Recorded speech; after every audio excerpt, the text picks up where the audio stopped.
इस विषय में मैं मीडिया द्वारा की गई एक स्टडी फिर आप लोगों के सामने लाना चाहूँगा, जिसमें 33,000 से अधिक रेस्पोंडेंट्स का एक सर्वे किया गया था। इसमें अगर आप देखें तो पाएंगे कि मास कंप्लायंस, अगर जब उन्होंने सर्वे किया तो पाया कि कोई भी कंप्लायंस नहीं, यानी कि मास्क पहना ही नहीं जा रहा है, ऐसे 24% केस थे। लिमिटेड कंप्लायंस, जहां मास्क पहना तो लेकिन तरीके से नहीं पहना, लटका लिया, चिन से नीचे लटका लिया या नाक और मुंह खुले रखा, ऐसे 45% cases. Proper compliance only in terms of 29% cases. हम फिर आप लोगों की दृष्टि में लाना चाहेंगे, फिर आपसे रिक्वेस्ट करना चाहेंगे कि अगर आप देखें तो 69% रेस्पोंडेंट ये कहते हैं कि उन्होंने मास्क का सही तरीके से उपयोग नहीं किया।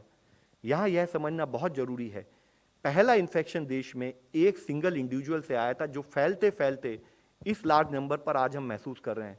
तो यानी कि हमारे बीच में कोई भी मनुष्य, कोई भी हमारा सहजीवी अगर किसी प्रॉपर कोविड अप्रोप्रिएट बिहेवियर को फॉलो नहीं करता, तो फिर हो सकता है हम उस विषम परिस्थिति में आ जाएं जिसको हम वेव के रूप में एनालाइज पोस्ट फैक्टो करते हैं।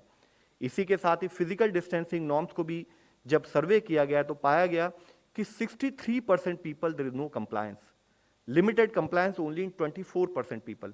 24% लोगों ने ही फिजिकल डिस्टेंसिंग के मापदंड को फॉलो किया।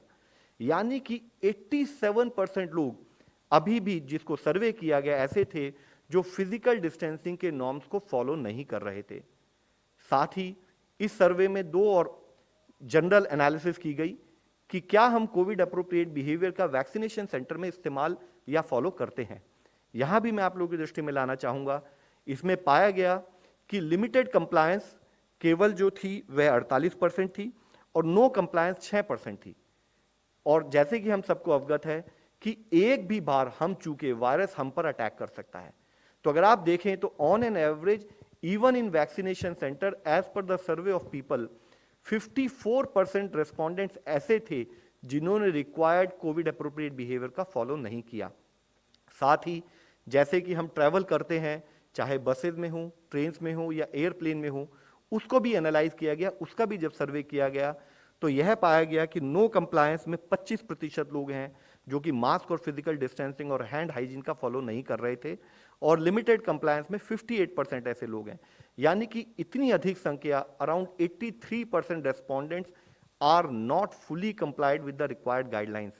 हम आप सबके द्वारा फिर सबसे विनती करना चाहते हैं, कोविड की लड़ाई में सोशल वैक्सीन के रूप में यह जो हथियार हमारे सामने हैं, इनको बिना किसी डिले के, बिना किसी कोताही के जब तक 100% अमल नहीं किया जाएगा, तब तक हमारे सामने फिर से इस बीमारी को हाइयर नंबर्स में जूझने का खतरा बना रहेगा।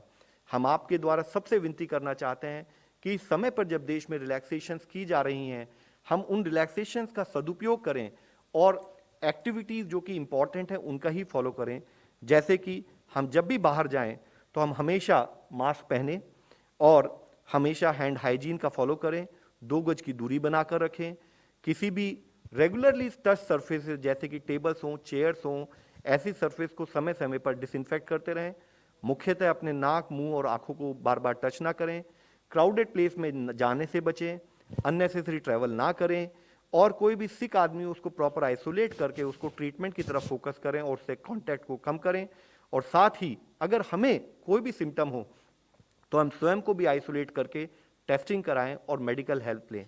हम आपके द्वारा कंटिन्यूड बेसिस पर इसी फोरम से कई बार इस विषय में बात कर चुके हैं कि जब तक हम कोविड अप्रोप्रिएट बिहेवियर का फॉलो नहीं करेंगे, जब तक हम वैक्सीनेशन पर उसी श्रद्धा से अपना कार्य नहीं करेंगे, तब तक हम इस बीमारी को लड़ने में किसी न किसी जगह पर चूक सकते हैं।